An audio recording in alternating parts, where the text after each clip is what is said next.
हाँ देखिए, सामने जो झंडा है 5 रंग का है। इसमें रेड है, सिफ्रोन है, व्हाइट, ग्रीन और ब्लू 5 कलर है। ये पचरंगा झंडा मैंने आपको बताया 400 साल से यहाँ के राजाओं का झंडा है, क्योंकि 400 साल पहले यहाँ के राजा मानसिंह जो थे उन्होंने अफगानिस्तान पे अटैक किया था। अफगानिस्तान को आज तक 2 ही शख्स हरा पाए, या तो राजा मानसिंह या हरि सिंह नलवा जो महाराजा रणजीत सिंह का चीफ कमांडर था। आज तक 2 ही लोग हरा पाए हैं। मानसिंह ने जब अफगानिस्तान पर अटैक किया था, अफगानिस्तान 5 टुकड़ों में डिवाइड था, काबुल, कंधार, बलख, गजनी और तजाक। पांचों को एक साथ आपस में लड़ते थे वो लोग, लेकिन मानसिंह की ताकत का पता था। मानसिंह ने जैसे ही वहां पे अटैक किया, वो सारे लोग आपस में दुश्मन थे लेकिन एक हो गए और मानसिंह का सामना किया एक साथ होके। लेकिन फिर भी मानसिंह ने पांचों की सम्मिलित सेना को परास्त किया। परास्त करने के बाद उनके पांचों के झंडे मिलाए, एक जगह किया और उस विक्ट्री की याद में अपना पचरंगा झंडा रखा। तब से 5 रंग का झंडा लगाया जाता है। 5 रंग का झंडा 16वीं शताब्दी में राजा मानसिंह ने स्टार्ट किया था। उससे पहले यहाँ के राजाओं का झंडा पचरंगा नहीं होता था। 400 साल पहले भी झंडे होते थे, भगवान राम के टाइम में भी होते थे। और मैंने आपको बताया, जयपुर के राजा भगवान राम के लड़के कुश के वंश थे, कछवाहा कहलाते हैं। राम के 2 लड़के थे, Lav and Kush. Maharana Pratap, Bappa Rawal, Maharana Sanga, maharaja of Nepal, maharaja of Thailand, maharaja of Sikkim, ये लव के वंशज थे। शिवाजी, छत्रपति शिवाजी। कुश के वंशज थे maharaja of Jaipur, maharaja Jammu and Kashmir of Karan Singh, maharaja Amethi Bareilly UP, maharaja Kachhap Gujarati, Kush के वंशज थे। देखिए 11वीं सेंचुरी में यहाँ पे राजा काकिल देव आए। जयपुर से पहले ये लोग दोसा, राजस्थान में दोसा वहाँ के शासक थे। उससे पहले ग्वालियर के शासक थे। ग्वालियर से पहले बिहार में रोहितवासगढ़ वहाँ के शासक थे। उससे पहले अयोध्या के। भगवान राम के 2 लड़के थे, लव एंड कुश। कुश बड़ा होने के नाते अयोध्या की गद्दी कुश को मिली। उस समय हिंदुस्तान का नाम आर्यव्रत था। महाराष्ट्र तक आर्यव्रत था। आर्यव्रत के अंदर आज का ईरान, इराक और अफगानिस्तान भी आता था। और महाराष्ट्र से साउथ का पार्ट पूरा द्रविड़ पार्ट था।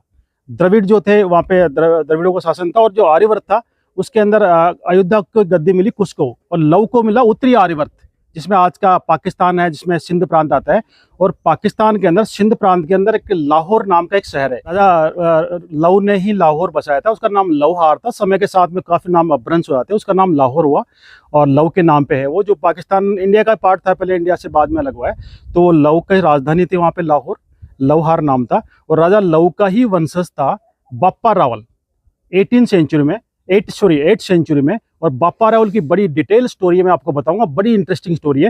लेकिन पहले मैं बताऊंगा 400 साल पहले इनका झंडा ये पचरंगा झंडा नहीं होता था। इनका झंडा होता था भगवा कलर का झंडा, जो भगवान राम का होता था, क्योंकि राम के वंशज थे। तो अफगानिस्तान हराने के बाद में उन 5 झंडों के मिला के उस विक्ट्री की याद में पचरंगा झंडा रखा है। उसके बाद अकबर ने मानसिंह को आदेश किया था अफगानिस्तान जीतने के लिए, ताकि मानसिंह खत्म हो जाए, कमजोर हो जाए, क्योंकि मानसिंह की ताकत से अकबर भी भयभीत था। हिंदुस्तान में कभी कोई युद्ध हारा ही नहीं मानसिंह, और उनकी ताकत के बलबूते भी दिल्ली का बादशाह बना था। अपना काम निकल गया, तो मानसिंह को कमजोर या मरवाना चाहता, लेकिन मानसिंह ने अफगानिस्तान को चैलेंज स्वीकार किया, अफगानिस्तान को हराया। और अफगानिस्तान को हराने के बाद जैसे ही राजा मान नाम था, सिंह नहीं लगता था उस समय। आप इतिहास उठा के देख लो, 16वीं शताब्दी से पहले किसी के नाम के आगे सिंह नहीं लगता था। राजा मान जब दिल्ली गए तो अकबर ने बुलाया उनको, गले मिला और कहा कि राजा मान, तुम्हारे जैसा शेर मैंने नहीं देखा। आज से तुम्हारे और तुम्हारे वंशज के नाम के आगे शेर लगेगा, सिंह लगेगा। उसके बाद राजा मान के नाम के आगे सिंह लगा, राजा मान सिंह हुआ। और उसके बाद राजा मान सिंह सिंह लगाने लगे। आज तो सिंह लगाना फैशन हो गया, बाकी ये कि टाइटल है ये। उसके 100 साल बाद गुरु गोविंद सिंह ने आनंद साहब के अंदर, जो पाकिस्तान के अंदर है, वहाँ पे हिंदुस्तान के सारे सिखों को इकट्ठा किया था। 80,000 सिख इकट्ठे हुए थे वहाँ पे, और उनको एक नाम दिया था शेर। सिंहों की तरह आपको लड़ना है इस देश और सनातन को बचाने के लिए। और उनका सबका नाम का, उनको सिंह का टाइटल देगा, आप लोग शेर है, सिंह है। उससे सिंह का टाइटल देने के बाद में 18वीं सेंचुरी से फिर नाम के आगे वो लोग सिख जो है सिंह लगाने लगे। बाकी ये टाइटल सबसे पहले अकबर ने राजा मान को दिया था, तब मान सिंह हुआ था। आज तो फैशन हो गया हर कोई सिंह लगाना, बाकी सिंह नहीं लगता था पहले।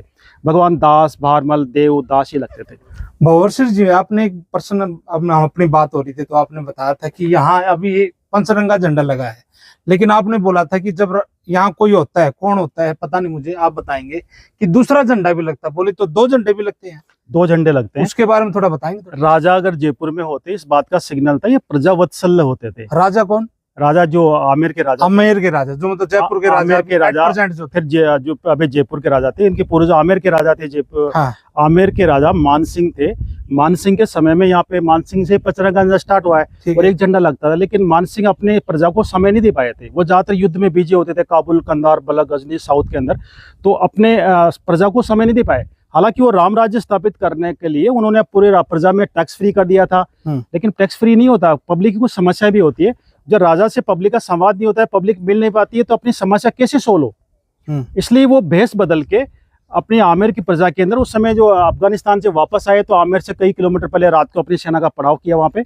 खुद भेष बदले, कम्बल ओढ़ा और आम व्यक्ति की भेष के अंदर आके आमिर गुप्तचरों के की अंदर, तरह।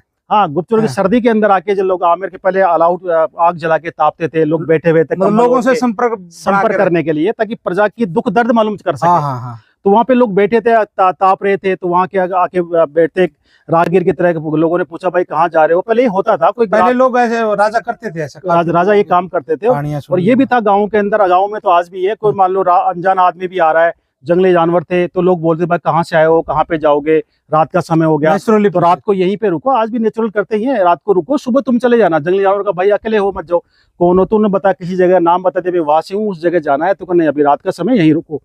फिर उन्होंने पूछा, अब खुद मान सिंह थे, लेकिन पूछा भाई आपका राजा कौन है, हाँ। कैसा आप पता नहीं राजा कोई मान सिंह बताए। आप ऐसे कैसे करो, मान सिंह आपने देखा नहीं, कैसा आप देखा ही नहीं कभी। हाँ। हमने देखा नहीं, हमें सुना है वो बहुत बहादुर है, हिंदुस्तान को जीता, लेकिन टैक्स भी फ्री कर रखा है, राम राज्य उनके राज्य में स्थापित है, लेकिन हमारे भी कुछ सवाल होते हैं, कुछ समस्याएं होती है, राजा से कैसे मिले, राजा रहते ही नहीं यहाँ पे। मतलब वो बात कर रहे थे अपने आप ये अपने आप बात हाँ। करे, तो ये उनको बड़ी अखरी कि मैं यहाँ पे आता हूँ लेकिन चला जाता हूँ, पब्लिक को पता ही नहीं चलता, आता भी हूँ बीच में, हालांकि समय कम मिलता है, तो क्यों नहीं मैं ऐसा सिस्टम चालू करूँ कि पब्लिक को पता लगे। हाँ। उसके बाद वो रात को वहां पे रखे, सुबह जल्दी उठ के चले गए, और फिर अपनी सेना लेके सेकंड डे यहाँ पे आते ही उन्होंने आदेश किया कि जब भी मैं यहाँ पे आऊंगा, ये दिया बुर्ज बनाई और यहाँ पे 2 झंडे लग जाएंगे। एक झंडे तो हमेशा रहता था, अच्छा। एक झंडा और लगेगा, ये इस बात का सिग्नल रहेगा कि राजा जयपुर में आ सकते हैं। अच्छा। और आमेर के हर चौराहे के ऊपर उन्होंने खंबे लगवाए, वहाँ पे घंटी लगवाई, वहाँ पे सैनिक तैनात किए और आदेश करवा दिया कि जब भी मैं यहाँ पे आऊंगा डबल झंडा लगेगा, उस समय कोई भी व्यक्ति अपनी समस्या लेके मुझसे मिल सकता है। अगर उनके आने के बाद फिर एक झंडा यहाँ लगता था। हाँ, तो फिर ये दुर्ग है, और इस पे फिर जब भाई ये कहना चाह रहे हैं बाबा जी कि जब राजा अपने यहाँ होते थे, युद्ध वगैरह में नहीं होते थे, यहाँ होते थे, नगर में होते थे, तो फिर वो झंडा लगा दिया जाता था सिंबॉलिक तौर पे कि भाई कि राजा यहाँ अभी विद्यमान है, किसी तरह की समस्या है तो आप उनसे लेके मिल भी सकते हैं। सिंबॉलिक तौर पे एक दूसरा झंडा भी लगा दिया जाता था ताकि पता लग जाए कि वे राजा आपके एरिया में है। या था ये राजा लोग कई हजारों में से लाखों में से 1-2 कोई गलत भी होते, लेकिन ज्यादातर प्रजावत्सल होते थे। पब्लिक इनको बहुत चाहती थी, ये पब्लिक को बहुत चाहते थे, पब्लिक को अपनी संतान तुल्य समझते थे। इसलिए राजा मान सिंह ने आदेश किया था कि जब भी मैं यहाँ पे आऊंगा डबल झंडा लगेगा, हर चौराहे पे खंबे लगाए, घंटे लगा दी, सैनिक तैनात किए कि कोई भी आदमी 24 आवर्स, मेरी प्रजा मेरे संतान के बराबर है, और संतान को अपने पिता से मिलने के लिए समय नहीं लेना पड़ता। कभी भी एनी टाइम मेरे कोई भी प्रजाजन अगर कोई पीड़ित है तो मुझसे आके 24 आवर्स, अगर मैं सो भी रहा हूँ तो मिल सकता है। जितने भी उनके द्वारपाल थे उनको आदेश किया कि कोई मेरे से मिलना है तो उसको रोकेगा नहीं। हाँ, उनके हथियार जरूर चेक कर सकते हो, और मैं जो सोते हुए भी जगह के एनी टाइम उसे वो आदमी मिल सकता है। अगर किसी ने भी द्वारपाल ने उनको, उस आदमी को राजा से मिलने के रोकने की कोशिश की, तो ये व्यवस्था थी कि आमेर के अंदर हर चौराहे पे घंटियां लगा रखी थी कि घंटे जाके वो बजाते ही वहाँ पे तैनात लोगों का एक काम था, सिपाहियों का, कि उस आदमी को तुरंत राजा के पास पहुंचाए। और उस आदमी को सजाए मौत थी जिसने राजा और उस पब्लिक को राजा से मिलने के लिए रोका है। यानी वो अपने संतान से भी बढ़ के पब्लिक को समझते थे, ताकि संतान और राजा के बीच में कोई नहीं आए, कोई भी उसको रोकने की हिम्मत नहीं कर सके। इसलिए ये सिस्टम चालू किया था, बाद में जाके ये एक सिस्टम बन गया। बाकी ये चालू किया था राजा मान सिंह ने, डबल झंडे वाला सिस्टम। आज भी ये सिस्टम फॉलो कर रहे हैं। जब राजा यहाँ पे होते हैं तो डबल फ्लैग होता है, राजा जयपुर से बाहर होते हैं सिंगल फ्लैग होता है। हालांकि अभी डेमोक्रेसी है, प्रजातंत्र है, लेकिन ये कैसे मालूम चलेगा? अगर ये सिस्टम रहेगा तो ही मालूम चलेगा कि ये सिस्टम भी पहले होता था। हालांकि हमारा आज का सर्वोपरि हमारा तिरंगा, लोग कई क्वेश्चन करते हैं कि तिरंगा झंडा नहीं है, पचरंगा झंडा क्यों लगाते? तिरंगा हमारा सर्वोपरि है, तिरंगा तो है ही है, लेकिन ऐतिहासिक जगह हम लोग खड़े हैं तो ये झंडे के 5 कलर के झंडे देखेंगे, लोग क्वेश्चन करेंगे तो उनको ये सिस्टम पता चलेगा। कभी एक झंडा होगा, कभी 2 होगा, तो इतिहास के बारे में उनको पता लगे, क्योंकि ऐतिहासिक जगह है, इसलिए ये सिस्टम चालू रखा है, आज भी इसको फॉलो कर रहे हैं।